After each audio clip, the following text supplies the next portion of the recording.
चलिए आगे बढ़ेंगे, कुछ और खबरों का रुख कर लेते हैं। खबर भोपाल से है, जहां हिज़्बुत तहरीर डेक्कन कॉलेज में प्रोफेसर था सलीम। तो हैदराबाद के मेडिकल कॉलेज में सलीम पढ़ाता था। कॉलेज चेयरमैन AIMIM प्रमुख असदुद्दीन ओवैसी निकला। तो ओवैसी के पिता ने ही कॉलेज की स्थापना की थी और मोहम्मद सलीम हैदराबाद से अरेस्ट हुआ है। बता दें, मोहम्मद सलीम जो कि पहले सौरभ था और कन्वर्ट होकर सौरभ सलीम बन गए। इस मामले में रोज नए खुलासे हो रहे। एक और नया खुलासा हुआ, हैदराबाद में सलीम पढ़ाया करता था। तो डेक्कन कॉलेज में सलीम पढ़ाता था। हैदराबाद का ये मेडिकल कॉलेज है।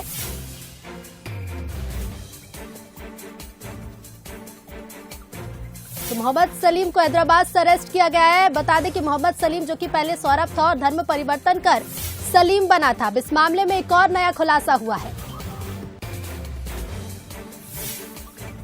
और संवाददाता दीपक द्विवेदी हमारे साथ सीधे लाइव जुड़ रहे हैं। दीपक, रोज नए खुलासे हो रहे हैं। इस मामले में एक और खुलासा हुआ है कि सौरभ जो सलीम बना था वो हैदराबाद में प्रोफेसर था और स्टूडेंट्स को पढ़ाता भी था।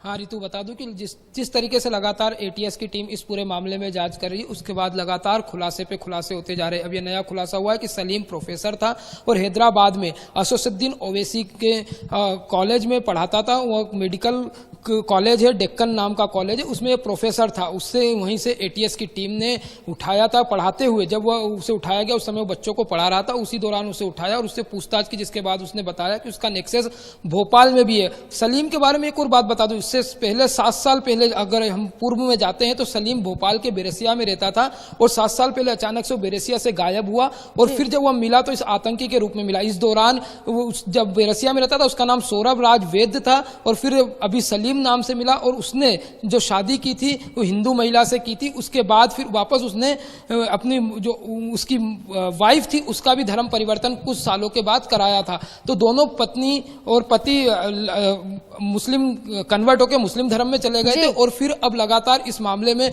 जब ATS ने इसे गिरफ्तार किया तो और भी खुलासे हुए। वह भोपाल में आता था, कई बार वह जो भोपाल से उससे लोग जुड़ते थे संगठन से, तो उनको ट्रेनिंग देने का काम करता था और युवाओं का ब्रेन वॉश करता था। जैसे हम पहले ही बता चुके, जो युवा उत्तेजित होते हैं उन युवाओं को अपना टारगेट बनाते थे और उसके बाद उन्हें पूरी तरीके से किस तरीके से भारत का संविधान खराब है और शरिया कानून अच्छा है उसके बारे में उनको तहरीर देते थे और वक्तव्य देते थे और अलग अलग किताबें देते थे पढ़ने के लिए, जिससे युवाओं का ब्रेन वॉश हो और फिर उसके बाद वह आतंकी घटनाओं को आगे कारित कर सके। पर इनके मंसूबे पर उससे पहले IB ने जांच करके और ATS को जानकारी दी, जिसके बाद ATS ने इन्हें गिरफ्तार किया। देखिए नए नए खुलासे भी होते जा रहे हैं कि किस तरह से कुछ महिलाओं का धर्म परिवर्तन भी कराया गया और अब प्रोफेसर बनने की बात भी सामने आई कि प्रोफेसर बनकर वो पढ़ा भी रहा था। फिलहाल शुक्रिया आपका हमसे जुड़ने के लिए। और